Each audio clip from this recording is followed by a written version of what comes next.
Pre, 12:00 na. Hindi ka pa ba uuwi? Gago, hinahanap ka na ng nanay mo. Tahimik mo naman. May problema ba? Kanina ka pa parang may gustong sabihin eh. Boy, kung inaanto ka, pwede ka namang umuwi. Pero, kung may iniisip ka, sige lang, sabihin mo sa akin. Walang ilangan. Best friend kita. Dito ako para makinig. Ha?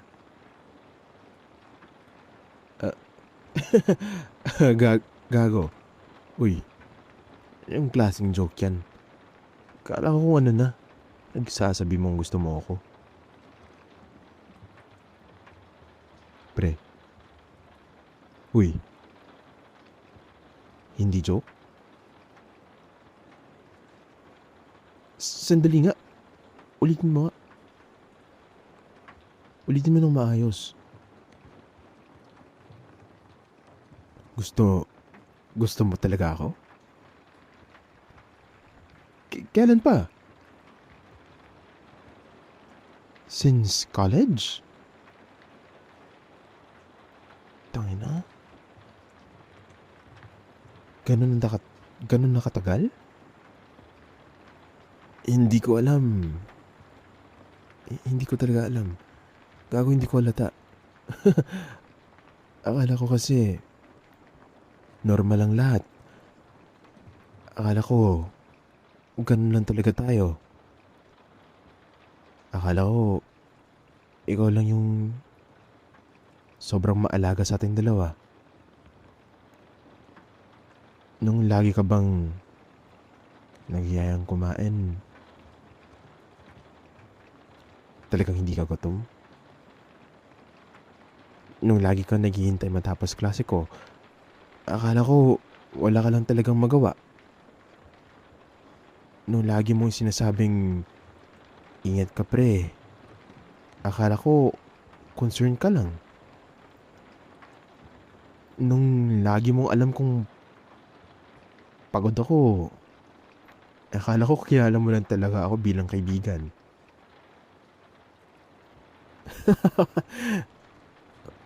Diyos ko, tangina. Hindi pala. Lahat ng yun, ginawa mo ba dahil mahal mo na pala ako nun? At ako, antang ako hindi ko man na napansin. Bakit hindi mo sinabi? Bakit ngayon lang? Bakit hinayaan mo umabot sa ganito? Ayaw mong mawala ako? Tanga. Ang tanga mo. At ang tanga ko rin. Kasi kung alam ko lang, kung napansin ko lang agad, hindi ka sana nag-isa ng matagal. Hindi ko man na napansin na may pinapasan ka na pala habang kasama mo ako araw-araw. Hindi ko man lang napansin. Samantalang ako, araw-araw kitang kasama, araw-araw kitang kinukulit, araw-araw kitang pinapakinggan, araw-araw kitang hinahanap. Pero, hindi ko naisip na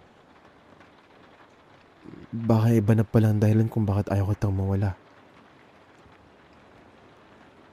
Naalala mo nung first breakup ko? Ikaw yung unang pumunta. Ikaw yung unang yumakap sa akin. Ikaw pang unang nagsabi na lilipas din yan pre. Akala ko noon ang swerte ko lang kasi may best friend ako nandyan. Pero ikaw pala yung gustong ikaw ang yakapin ko. Yung gustong ikaw ang piliin ko. Gago, ang sakit nun. Ang sakit isipin na habang ako nagkukwento sa'yo tungkol sa ibang tao, ikaw pala, ikaw pala yung tahimik na nasasaktan. Ha? Okay lang? Hindi mo naman hiningin suklian ko? Gago. Uy pre, wag. Huwag mong gawing madali. Kasi hindi siya madali. Hindi siya simpleng okay lang.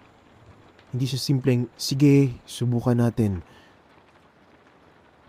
Kasi ngayon ko lang din ito nararamdaman ng ganito kalakas eh.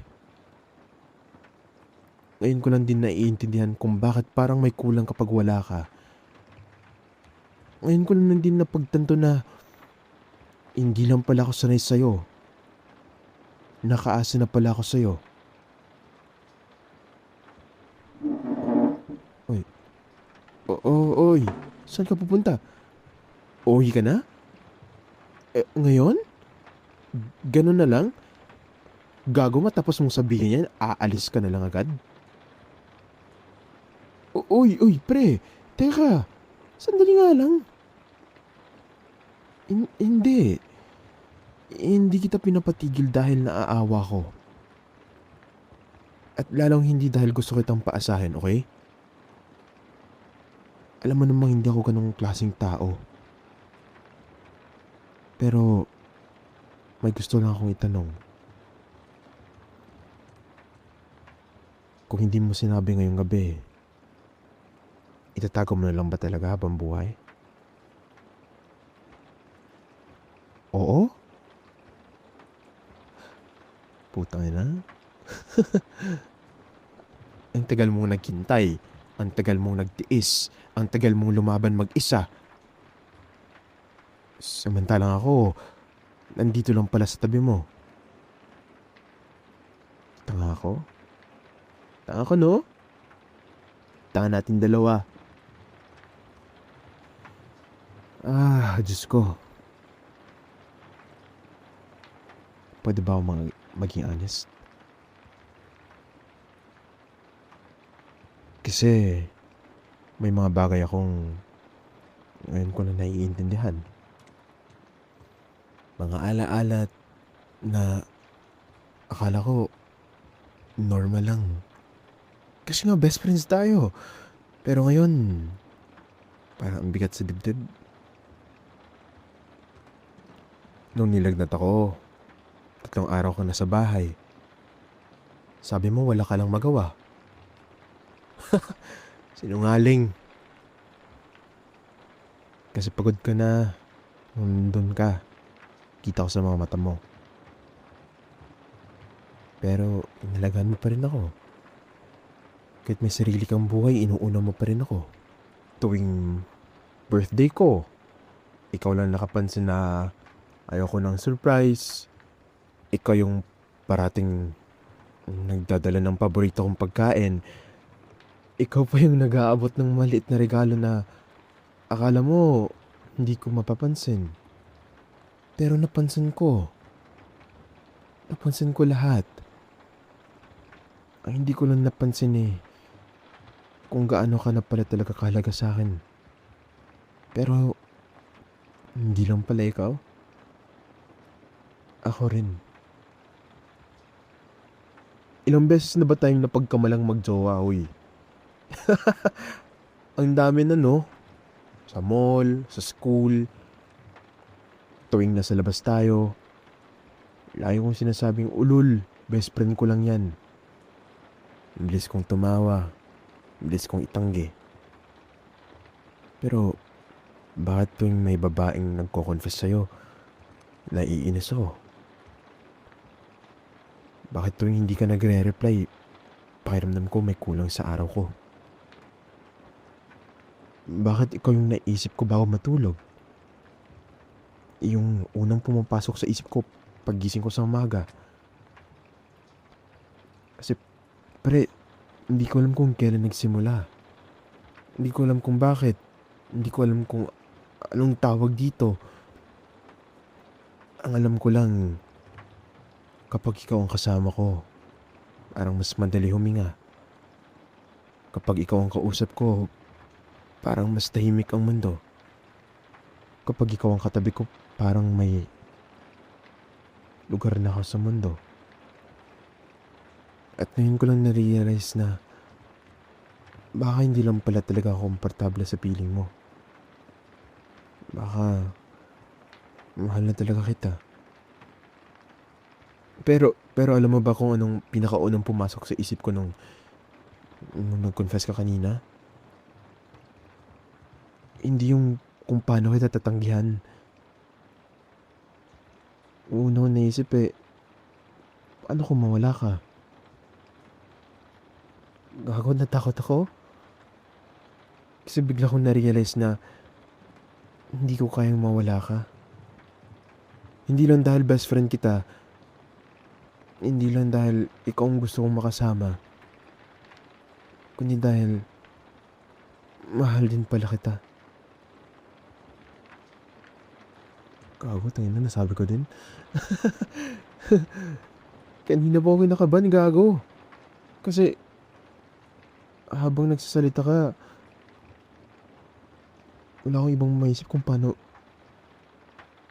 ko din sasabihin sa'yo na parasan tayo nararamdaman. Pre, tumingin ka nga sa akin. Sandali. Please. Kasi hindi ko alam kung paano maging boyfriend sa isang boyfriend din. Wala naman ako experience sa ganyan.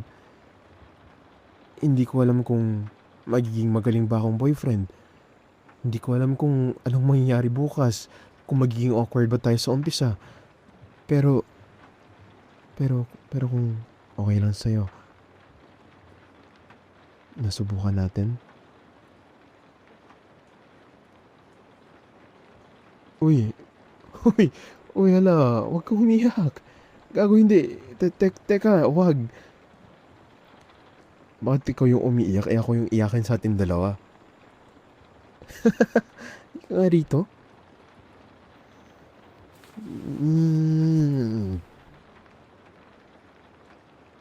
Grabe. Ganito ba yung yakap na gusto mong ibigay ko? Yung yakap na matagal mo nang hinihintay matanggap? Kasi ang gaan. Para ang dami kong gustong sabihin pero sapat na siguro to. Ang tagal ko rin hindi umaman sa sarili ko. Dami kong tinatakasan. Pero ngayon, nandito ka na. Na-realize ko ang tanga talaga natin, no? Pareho lang pala tayong takot. Naghihintay. Umaasang may mangyari. Umaasang may maunang mag-confess. Pareho lang pala tayong takot na masira yung meron tayo. Kaya, pre, kung papayag ka, hindi ko maipapangako na magiging perfect tayo. Hindi ko rin maipapangako na hindi tayo magkakamali. Pero, kung may gusto akong siguraduhin, ayoko nang pumalik sa panahong best friend lang ang tawag mo sa akin. Kaya pwede ba? Boyfriend mo na lang ako. Pwede ba? Sa'yo na lang ako uuwi. Kasi, ngayong alam ko na pareho tayo ng nararamdaman. Hindi na kita bibitawan.